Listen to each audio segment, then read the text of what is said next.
Welcome back to Teacher Tube Read-Alouds. Are you ready to read Chapter 3 of Flat Stanley? He's on for more adventures. Chapter 3, Stanley the Kite. Mr. Lambchop had always liked to take the boys out with him on Sunday afternoons to the museum or roller skating in the park, but it was difficult when they were crossing streets or moving about in crowds.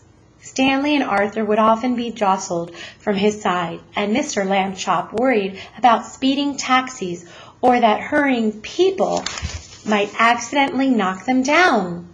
It was easier after Stanley got flat. Mr. Lambchop discovered that he could roll Stanley up without hurting him at all. He would tie a piece of string around Stanley to keep him from unrolling and make a little loop in the string for himself.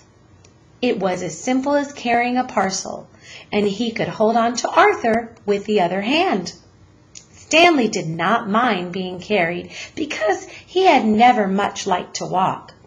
Arthur didn't like to walk either, but he had to. It made him mad.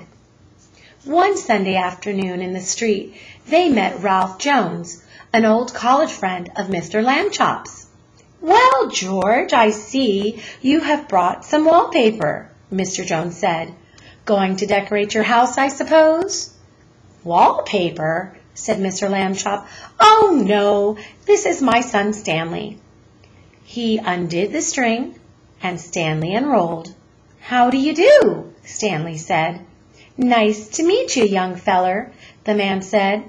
"George," he said to Mr. Lambchop, "that boy is flat." "Smart, too," Mr. Lambchop said. "Stanley is third from the top in his class at school."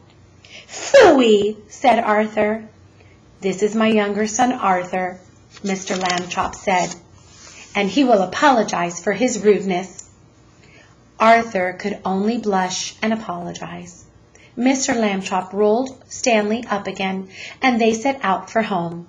It rained quite hard while they were on their way. Stanley, of course, hardly got wet at all, just around the edges, but Arthur got soaked. Late that night, Mr. and Mrs. Lambchop heard a noise out in the living room. They found Arthur lying on the floor near the bookcase. He had piled a great many volumes of the Encyclopedia Britannica on top of himself.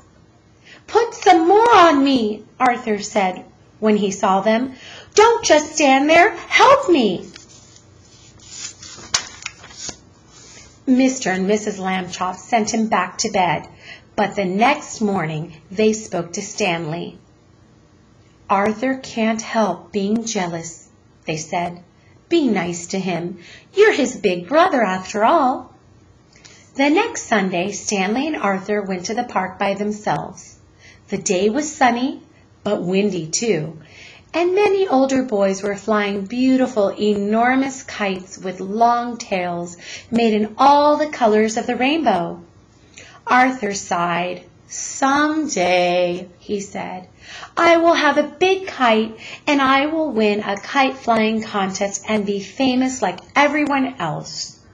Nobody knows who I am these days." Stanley remembered what his parents had said.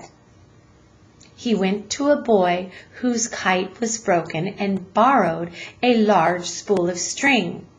"You can fly me, Arthur," he said. "Come on." He attached the string to himself and gave Arthur the spool to hold.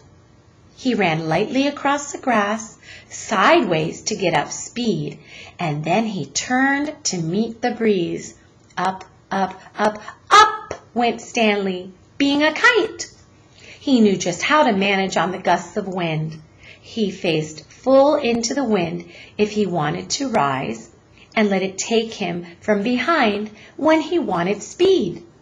He had only to turn his thin edge to the wind carefully, a little at a time, so that it did not hold him, and then he would slip gracefully down toward the earth again.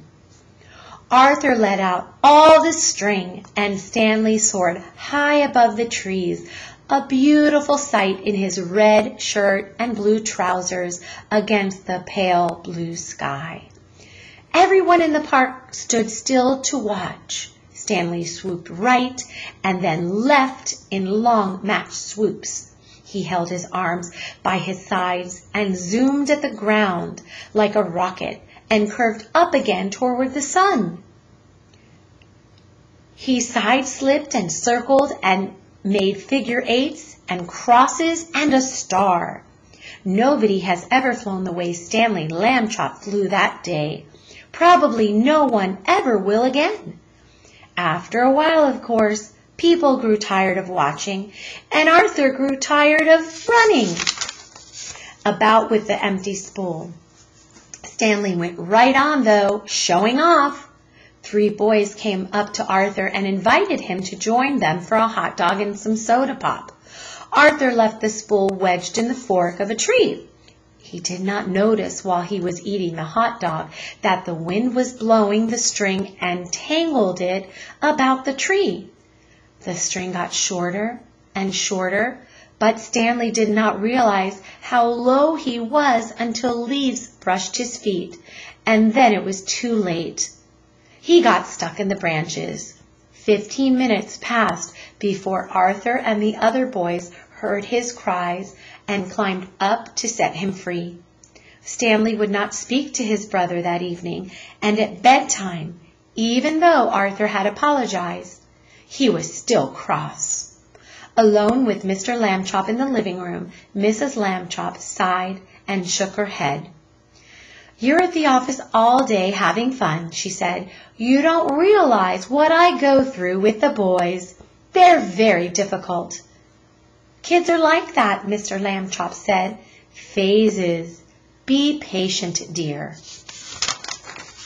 I hope you'll join us again for Chapter 4, The Museum Thieves.